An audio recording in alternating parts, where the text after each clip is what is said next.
The young don't know how to eat, and the mature don't know how to tweet. If you're under 40 and you don't have a robust social media, we think you're in the witness protection program. If you're over 40 and don't have a robust social media, we think you're a tech dinosaur and you didn't adapt. That's why I have a job as an etiquette coach. When you hear the word etiquette, do you think in your head, foo-foo, shishi, poo-poo? You're not alone. Etiquette isn't just for formal dinners and confusing forks. Etiquette is to help us tame the obstacle course of knowing how to behave in all social situations. So my freshman year of college, I headed to Europe. I followed some of my fancy friends. And I didn't know that having only $200 in my pocketbook could be dangerous. They had like these big backpacks of money, but I said, I'm going to go too. So we ended up on a bus, and this bus was packed. And it stunk, and it was packed, and it stopped a million times, and about the 100th time it stopped, this little old Italian lady came drilling down, the mature lady came drilling down the middle of the bus, and I got out of my seat to give her my seat. And so I'm helping her sit, and all of a sudden I heard an explosion of sound. And as I get back up startled, the whole bus is clapping and going crazy. These disgruntled people are not disgruntled anymore. So I look over, and there's an Indian grandpa and his little Indian toothless little boy smiling and clapping, going crazy. And I look over here, and a South African family, they're stomping their feet, and they're clapping and going crazy. And then there's an Asian couple doing the same thing. And then behind me, some French teenagers that I was just talking to, they were clapping and going crazy.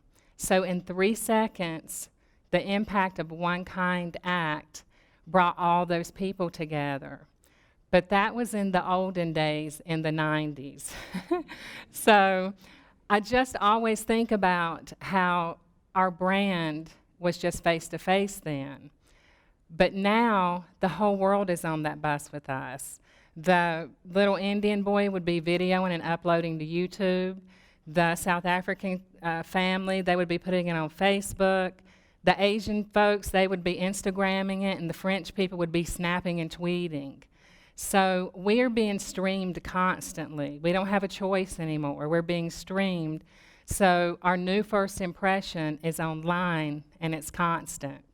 So I was not always good at etiquette. I grew up in North Carolina, and when I was 10 years old, my mother passed away. And the short story of that is that makes you awkward, quirky, and weird. I didn't want to be awkward, quirky, and weird. So a nice teacher one day gave me an etiquette book, and she said, you might want to read this. So I dog-eared it, and I underlined it, and I loved it. But what I found out was I had 2 more quirks, and it's not my Southern accent.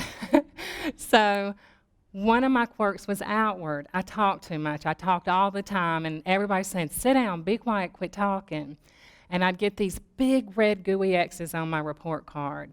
And every quarter of my whole school career, when the report cards came, I would bite my nails so they bled, and I would have bad dreams. So then I suffered with an inner quirk, and I had dyslexia. So again, y'all already know, lots of red X's on my report card. So letters and numbers would just dance on a page, and it seemed to really upset adults, so I tried to hide it. So I held that beach ball under the water, trying to hide it, and them not knowing. I got so exhausted. So finally, when I let that beach ball up and I let it out of the water, I promise y'all, it's crazy, like those letters just went down and those numbers went down on the paper, and it wasn't so difficult. But even better than that, me sharing my quirk is the adults knew how to help me and get me help. And that was just like when I was asked to be an etiquette correspondent for NBC Daytime. I was so excited. I'd never been on TV. And of course, everybody from preschool to college, I called and said, I'm gonna be on TV. Well, I get there, and I get to this, we're shot on location, and I step in this big mansion, and there's lights and cameras and moving parts and people. And I just stood there like this. I was so car sick. I'm like, what am I going to do? 4 hours, that lovely cameraman shot and shot and shot. We couldn't get anything. And he told me, I'm going to have to get back to the station, and my heart dropped. And I said, wait 1 second. So I ran outside, and there were these big oak doors, and I put my head on the door, and I started praying to my mother, and I said, you've got to help me. I want to do this so bad, and they'll never invite me back. And I'm shaking, and I'm scared, and my dyslexia has gone gangsta.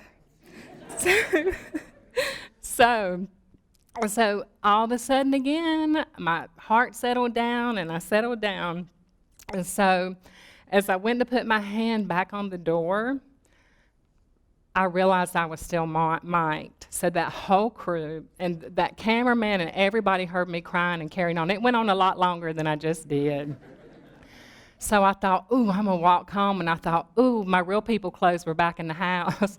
So I want my real people clothes back. So I went in, and when I went in, the crew didn't look worn out, and the cameraman said, come on, let's do it one more time.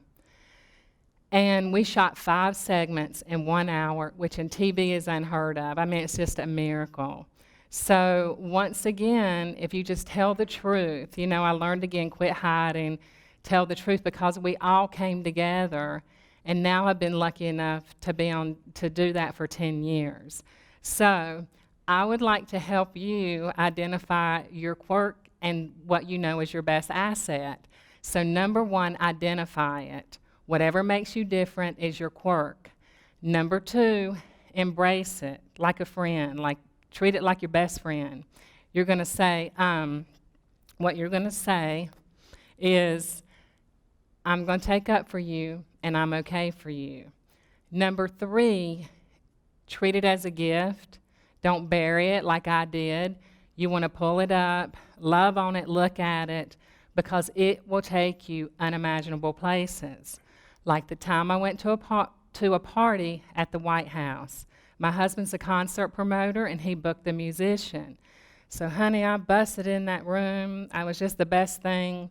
And all these musicians, all these actors, all these movie stars, all these famous writers, and I went around and talked to all of them.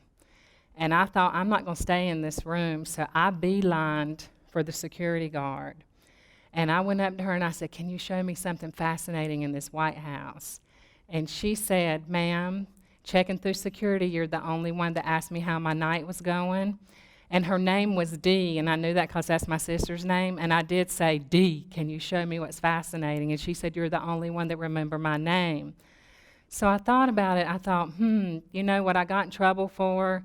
With those big red X's in high school, my quirk got me all over the White House, and all those glitterati people in that room, all those foo-foo, shishi, poo-poos, they didn't get to go and do that. So the last thing I want to say is that you've got to leverage your quirk.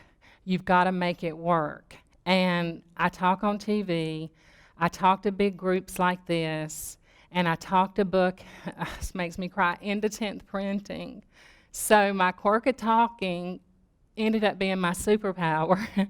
So you've got to accept it and integrate it, and it just makes you so powerful, and it just takes you everywhere you ever dreamed of going. So from Yale to jail, Wall Street to street gangs, what do we all want?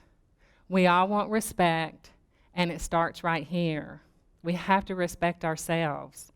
So there are 2 things that I'm very excited about. And one is the old first impression. It was industrial, and we all had to conform, and you didn't dare get out of line. And I've lived that. And you didn't dare have an idea. Number 2, now we're living in the new first impression. Ideas, original ideas, and being different is celebrated. Apple and Amazon, they cherish your degrees and other corporations, but what they cherish more are your quirky ideas and innovations.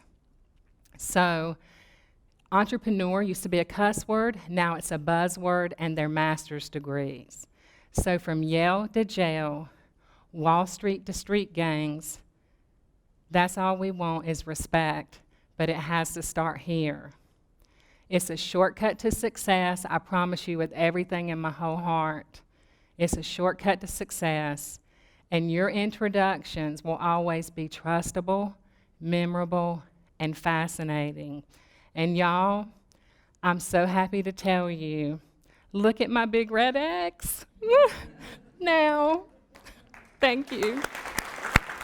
Thank you. Thank y'all.